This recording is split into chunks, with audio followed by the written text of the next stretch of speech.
All right.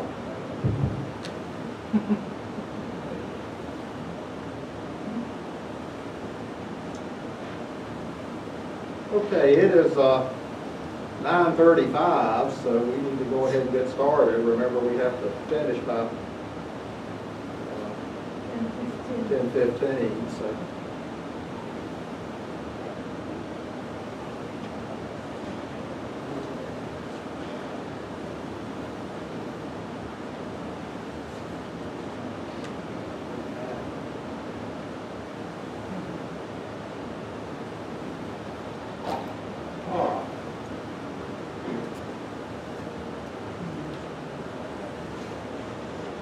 We still seem to be taking care of some business here, so let's get that.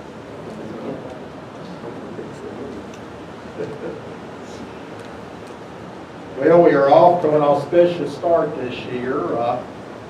It has rained for 2/3 of the entire year so far. And the majority of the church is late to Sunday school once again, and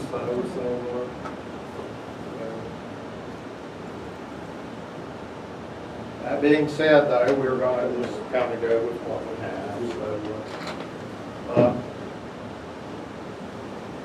Well, at this point, for those of you that, especially the Philippines, you may know, but I've had to take a break here for, about 2 months, maybe closer to 3, due to COVID-19. Amor and I both caught it, and so we were hospitalized for a while, but we've recovered, and I'm back.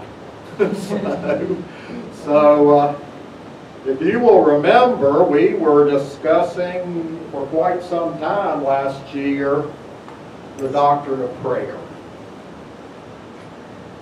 And I spoke with the pastor, and he wants me to continue that. We've been using a book, The Spirit Helps Us Pray, and we're moving through the Bible in it, and really we're not even quite halfway done with it yet, so there's more to go. But the concept has been to look at various people in the Bible and to study a little bit about what we know of their prayer life. And what we know is simply the prayers that are recorded in the Bible by them. And we've been looking at those, and the idea has been, to get an insight into their relationship with God, and then use that as a springboard for our relationship with God. And now we're not going to pray the exact prayers they pray because their circumstances are different. But at the same time, we can use them as models. We can see, examples of humility, or examples of boldness, or examples of faith, and we can use those for ourselves. And so that's been the whole idea. Now, the whole idea is to deepen our own prayer life. And so I want you to stop and ask yourself a question right now. Does my prayer life need improvement? Or is it already, as good as it can get? I think most people would probably say it needs improvement.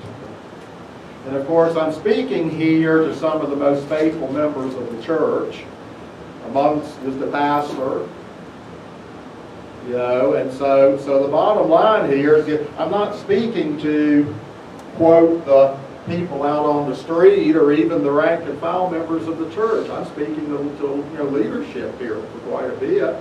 And how many of you, once again, would say your prayer life is just where it needs to be? And so the bottom line here is everybody's prayer life needs work. And that reflects directly on our relationship with God. Because basically a relationship, if you look at the relationship between you and your spouse, or you and your children, or you and your co-workers, or you and anybody else, that relationship is really defined by your conversations. If you don't talk to the other person, then you don't really have a relationship with them. If you only talk to them, if it's a co-worker, for instance, and you only talk to them in the sense of, something directly related to the job, well, you have a relationship, but your relationship is only as a co-worker.